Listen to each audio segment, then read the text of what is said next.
गोधुली भाग 2 के पार्ट 2 को पढ़ने जा रहे हैं, जिसका नाम है विष के दांत। तो चलिए देखते हैं आज के इस वीडियो में हम पाठ के बारे में क्या क्या पढ़ने वाले हैं। आज के इस वीडियो में हम जानेंगे नलिन विलोचन शर्मा के बारे में, जो कि इस पाठ के लेखक हैं। ये कहानी विष के दांत तथा अन्य कहानियां नामक कहानी संग्रह से ली गई है। इसके बाद विष के दांत का प्रसंग जानेंगे, अर्थात पाठ के बारे में कुछ बातें पढ़ेंगे। फिर हम पाठ को समझकर पाठ का वर्णन करने की कोशिश करेंगे। तो चलिए लेखक नलिन विलोचन शर्मा के परिचय के साथ शुरू करते हैं आज का ये वीडियो। लेखक नलिन विलोचन शर्मा एक विख्यात कहानीकार हैं। कहानीकार का अर्थ होता है कहानियों की रचना करने वाला। इनका जन्म 18 फरवरी 1916 में पटना के बदरघाट में हुआ था। इन्होंने मध्य वर्ग के अंतर विरोधों का चित्रण किया है। मध्य वर्ग यानी जो ना बहुत अमीर हो ना ही अत्यधिक गरीब हो, अर्थात एक सामान्य स्थिति।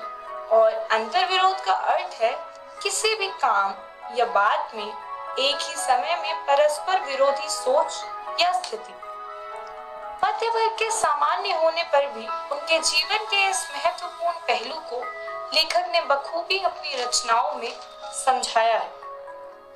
दृष्टिकोण, मानदंड, विष के दांत, नकीन की प्रबंध इनकी प्रसिद्ध रचनाएं हैं। इनको काफी पुरस्कारों से भी नवाजा जा चुका है। इनकी रचना एक विशेष प्रकार की शैली में लिखी गई है। इनकी रचनाएं मनोवैज्ञानिक कहानियों से संबद्ध है। इनकी शैली का नाम है विशिष्ट शैली। अब विशिष्ट शैली का क्या तात्पर्य है? विशिष्ट का अर्थ होता है जो किसी विशेषता से युक्त हो। इसी प्रकार लेखक ने ये कहानी एक विशेष शैली से लिखी है, इसीलिए इसे विशिष्ट शैली कहते हैं। आइए छात्रों, अब इनके द्वारा रचित पाठ पढ़ते हैं। विष के दांत। विष के दांत पाठ में लेखक ने विष के दांत रूपक का प्रयोग किया है। पाठ पढ़ते पढ़ते आपको इस वाक्यांश का मतलब अच्छे से समझ आ जाएगा। इस कहानी में लेखक ने वर्ग संघर्ष दिखाया है। इसका मतलब है कि किस प्रकार निम्न वर्ग को अपना जीवन यापन करने के लिए मुश्किलों का सामना करना पड़ता है। प्रायः उच्च वर्ग के लोग अपने से गरीब व्यक्ति को कमजोर समझकर उन्हें दबाते हैं।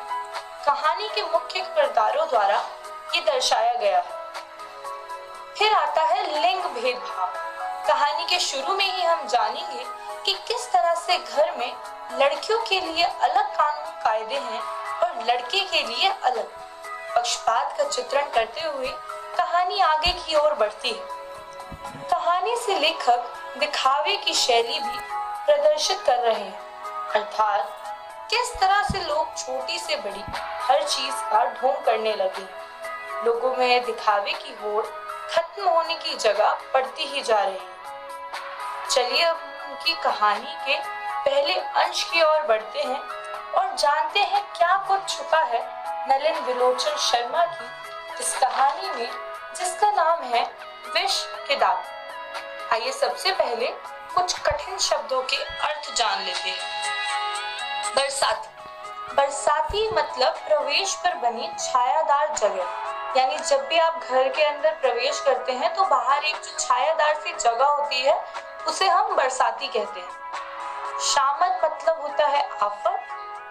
मूर्त यानी कि मूर्ति। तालीम मतलब सीख। हम जब भी किसी को कुछ सिखाते हैं, कुछ सीख देते हैं तो उसे तालीम कहते हैं। तो कहानी शुरू होती है सेन साहब की नई मोटर कार से। गाड़ी बिल्कुल चमकदार काले रंग की नए मॉडल वाली थी, जिसकी कीमत 7,500 थी। अपनी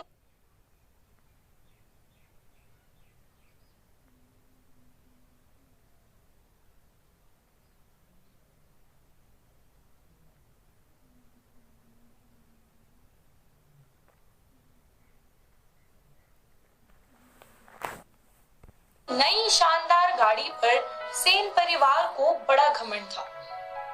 सेन साहब की 5 लड़कियां थी, पांचों ही अत्यधिक सुशील। लड़कियां बिल्कुल कठपुतलियों जैसी थी, जैसा माता पिता आदेश देते वे वैसा ही करती।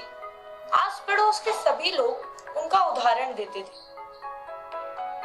अब आगे का पाठ समझने के लिए आइए पहले कुछ और कठिन शब्दों के अर्थ जान लेते हैं।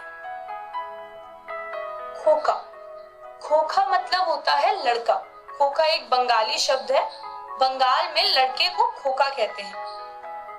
आविर्भाव यानी कि उत्पत्ति, जन्म। अपवाद यानी कि किसी के विरोध में कही गई कोई बात। आइए अब आगे लेखक क्या कह रहे हैं ये समझते हैं। 5 लड़कियों के बाद सेन साहब के घर लड़का होता है जिसकी उन्हें बिल्कुल भी उम्मीद नहीं थी। 5 लड़कियों में इकलौता लड़का होने के कारण उसे कुछ ज्यादा ही लाड प्यार से रखा जाता है। नतीजतन लड़का अपवाद होता है। अब नई गाड़ी को लड़कियों से तो कोई हानि हो नहीं सकती, पर हाँ, छोटे लाड साहब से जरूर गाड़ी को कुछ खतरा था। चलिए जानते हैं आज के इस वीडियो में हमने क्या क्या पढ़ा।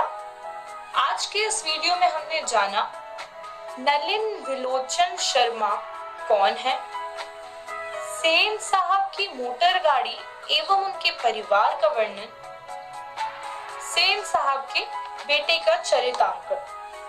मुझे आशा है कि विद्यार्थियों आपको आज की वीडियो में पढ़ाई गई बातें समझ आ गई होगी।